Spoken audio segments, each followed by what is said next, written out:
chaos. Yeah, can I get an amen? I think some of us can relate to that, right? It might even feel like from the moment the alarm goes off in the morning until we go to bed at night, it can just feel like this extended moment of chaos, right? Where we just get up and rush around the house and rush to work and then work as hard as we can to try to get all of our tasks done, and we might even work through lunch, but then that growing to-do list, we never seem to be able to get it all done, and then we leave work in a hurry and we go pick up the kids or the grandkids and try to throw something nutritious on the table for everyone to eat, and then we clean up and we get ready for the next day, and we just do it all over again, right? Like our lives can feel like this whirlwind of chaos.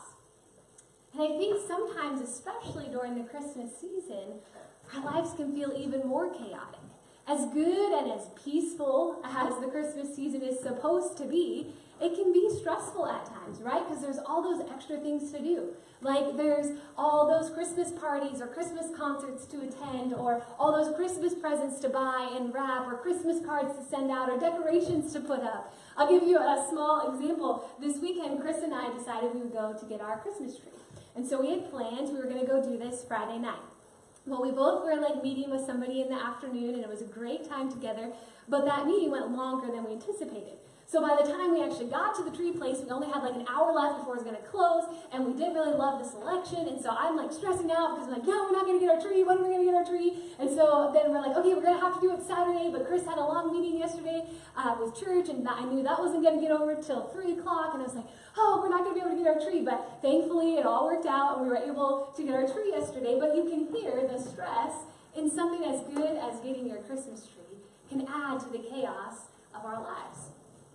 I don't need to tell you, because you know we live in a chaotic world when you just turn on the news or you look through the newspaper and you read headlines about economic trade wars and immigration on the border, or Congress potentially shutting down. Like, you hear all this chaos in the life that we live. And I think not only do we feel this chaos spiraling around us, we can feel it inside sometimes.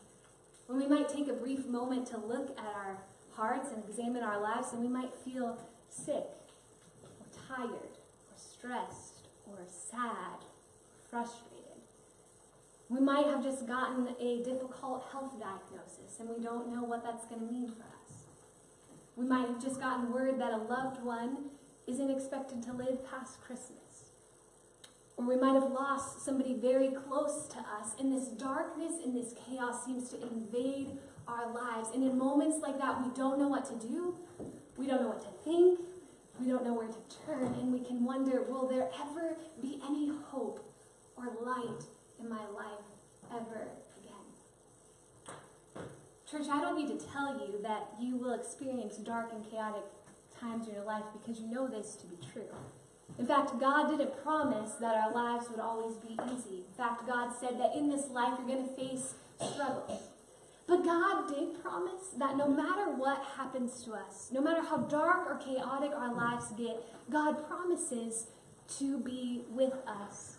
Emmanuel, God with us. And God doesn't just promise to be with us. God promises to bring light out of the darkness and the chaos of our lives. Time and time again, God brings light out of darkness and chaos. It's what God does. It's who God is.